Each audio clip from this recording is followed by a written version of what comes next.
Assalamualaikum. Hello everyone. Welcome back to my another video. In this video, how to convert time to second in Microsoft Excel.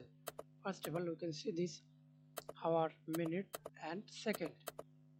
Total this second equal to hour into minute into second. Then enter. Okay. And